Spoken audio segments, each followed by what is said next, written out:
Well, let's do a Dance of Reality, or to give it its title, La Danza de la Realidad, which is... Say that again, sorry. La Danza de la Realidad, which is Dance of Reality.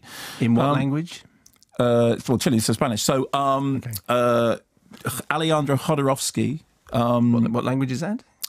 He's Chilean. Can I just do this? I'm merely asking factual-based questions. Okay, fine. So, Alejandro Jodorowsky, it is his first film since The Rainbow Thief, which is in 1990. This played at Cannes in 2013, so it's a couple of years coming to UK cinemas.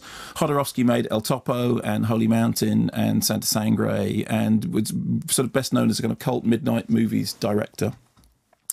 And this is a very, very sort of fantastically autobiographical work filmed in the Chilean town village in which he grew up. So it's kind of inspired to some extent by Fellini's Amarcord, or by, I mean, actually, funnily enough, it reminded me to some extent of Guy Maddin's My Winnipeg.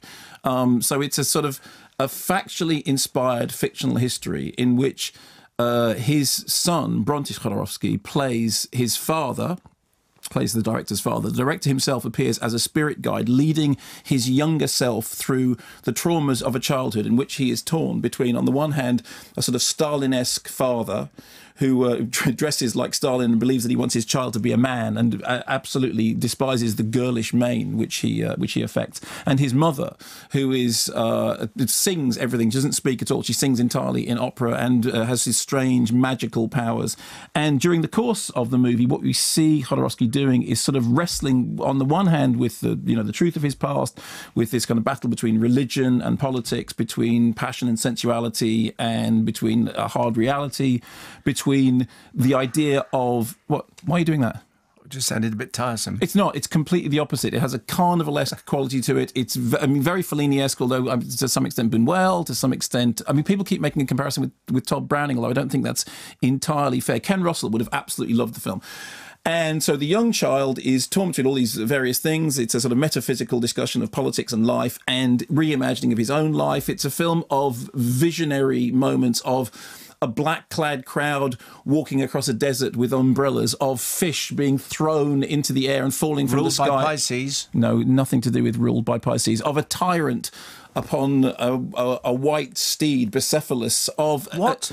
What are you talking about? It's a film in which Jodorowsky imagines his childhood, in which he genuinely did have this father and this mother, and then he imagines a world in which the father goes off to do a love and death style assassination, which, I mean, it's a fantastical thing, which he says he can't actually change past, in which his mother is somebody who talks to him only by singing an opera, in which in one section there is a beautiful sequence in which the child is completely clad from head to foot in boot polish in order to embrace and therefore overcome his fear of the darkness. If you're somebody who likes Jodorowsky, I think you'll find this really vibrant and enchanting, and it definitely demonstrates that at the age of 80-something, his wellspring has far from run dry. If you're not somebody, I don't think this is going... If you're not somebody who's already a fan of Jodorowsky, I don't think this is going to win new fans. But it's lovely to see him work again. I thought it was joyous, warmer than many of his previous films, certainly less deliberately kind of oblique than some of his cult midnight movies. Obviously, you've seen El Topo, and obviously you've seen The Holy Mountain. So I think it's more accessible than those. Could I start working my way through There are movies moments of here? grotesquerie in as well, but but think of it as a kind of Fellini-esque, Buñuelian celebration. Hang on, whoa, stop. Fellini-esque. What was the next bit? Buñuelian. No, actually, you know what? Scrap all of that. It's none of those things. It's Jodorowsky, who is, I think, actually distinctive in and of himself. Here's what you have to do. What's Buñuelian anyway? What would I... You know, as in Lewis Buñuel, we've had this discussion before.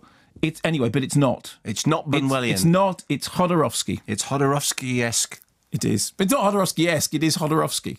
You know, I've just realised how hard it is to explain that movie to you. Can I move on to another? I liked it very much. I really enjoyed it. Cool, okay.